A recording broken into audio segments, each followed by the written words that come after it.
Friends, welcome to எஸ்ரீ சமையல். இன்னைக்கு நம்ம எஸ்ரீ சமையல்ல மிக சுவையா லஞ்ச் பாக்ஸ் மெனு ஒரு 10 சோயா உருண்டைகளை வச்சு நம்ம செய்ய போறோம்.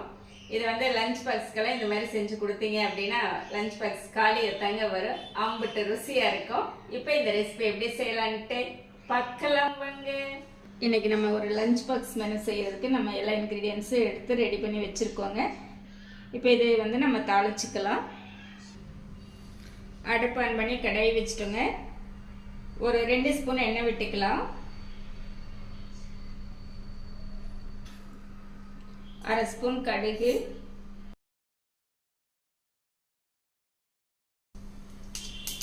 1 ஸ்பூன் கடலைப்பருப்பு, 1 ஸ்பூன் உளுந்தம்பருப்பு, ஒரு 1/4 ஸ்பூன் சோம்பு,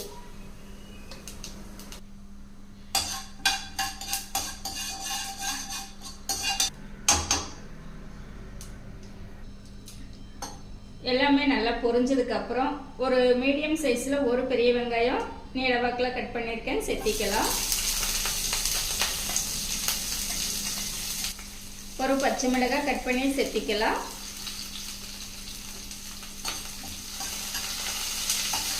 இப்போ கலந்து விட்டுறலாம். வெங்காயம் வதங்கட்டும். வெங்காயம் கண்ணாடி பதம் வதங்கிடுச்சு. இப்போ ஒரு கொத்து கறிவேப்பிலை சேர்த்திக்கலாம்.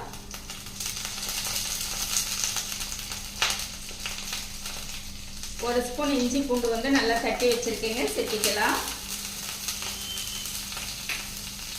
சேர்த்திட்டு கலந்து விட்டுறலாம். மீடியம் சைஸ்ல 2 தக்காளி கட் பண்ணியிருக்கேன், சேர்த்திக்கலாம்.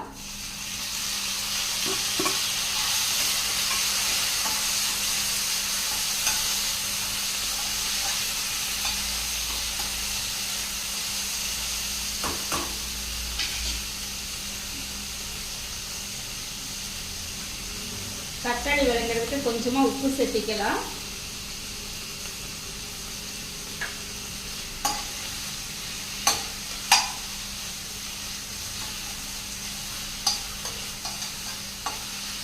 தக்காளி வதங்கட்டும். இப்ப தக்காளி இந்த அளவுக்கு நல்லா வதங்கிடுச்சுங்க, பார்த்தீங்களா?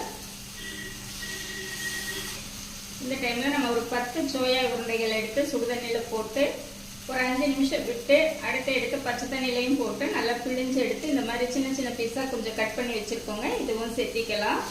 நீங்க இந்த சின்ன சோயா உருண்டைகள் இருந்தால் அதுவும் சேர்த்திக்கலாம். சரி, 1/2 ஸ்பூன் மிளகாய் தூள். உங்களுக்கு காரம் எந்த அளவுக்கு தேவையோ அதுக்கு தகுந்த மாதிரி சேர்த்திக்கோங்க. 1/2 ஸ்பூன் மல்லித்தூள். இப்போ நம்ம சாதத்துக்கு தேவையான உப்பு சேர்த்திக்கலாங்க. ஒரு 1/2 ஸ்பூன் சேர்த்திக்கலாம். சேர்த்திட்டு நம்ம கலந்து விட்டுறலாங்க. இந்த சோயா உருண்டைகள் கொஞ்சம் வதங்கி அந்த மிளகாய் தூள் உப்பு எல்லாமே இதுலயும் நல்லா பிடிக்கட்டுங்க. அது வரைக்கும் நம்ம வதக்கிக்கலாம். கொஞ்சம் அடி பிடிக்கிற மாதிரி இருந்துச்சு அப்படின்னா லைட்டா நீங்க தண்ணி ஒரு 1/2 ஸ்பூன் அல்லது 1 ஸ்பூன் நீங்க தண்ணி சேர்த்திக்கலாங்க.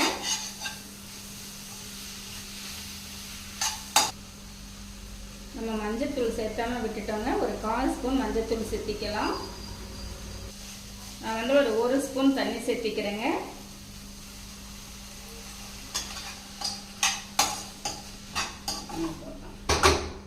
இது கொஞ்சம் வதங்கட்டும்.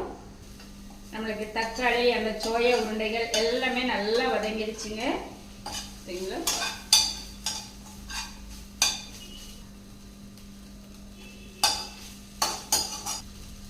ஒரு கப் சாதம் எடுத்து வச்சிருக்கேங்க. இப்ப இது சேர்த்திக்கலாம். நல்லா உதிரி உதிரியா இருக்கணுங்க, அப்பதான் நல்லா இருக்கும்.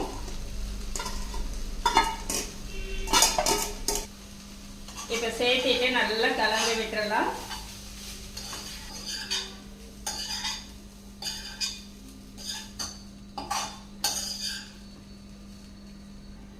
பாருங்க, சாதம் நல்லா கலந்துட்டோம், பார்த்தீங்களா? சூப்பரா இருக்குங்க. லஞ்ச் பாக்ஸ்க்கெல்லாம் கொடுத்தா குழந்தைகள்லாம் அவ்வளோ விரும்பி சாப்பிடுவாங்க. லஞ்ச் பாக்ஸ் உங்களுக்கு காலியாத்தான் வரும். அப்பெல்லாம் நம்ம மல்லி இலைகள் சேர்த்திக்கலாம். மல்லி இலைகளை அப்படியே மலைச்சாரல் மாதிரி தூவிட்டு செம்ம சூப்பருங்க.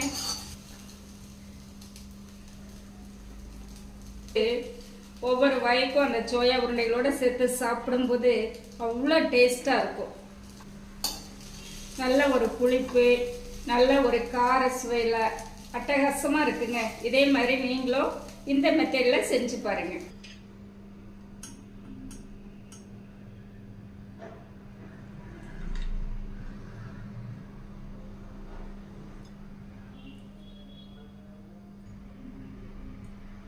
இப்போ நம்ம டேஸ்ட் பார்த்துடலாம்.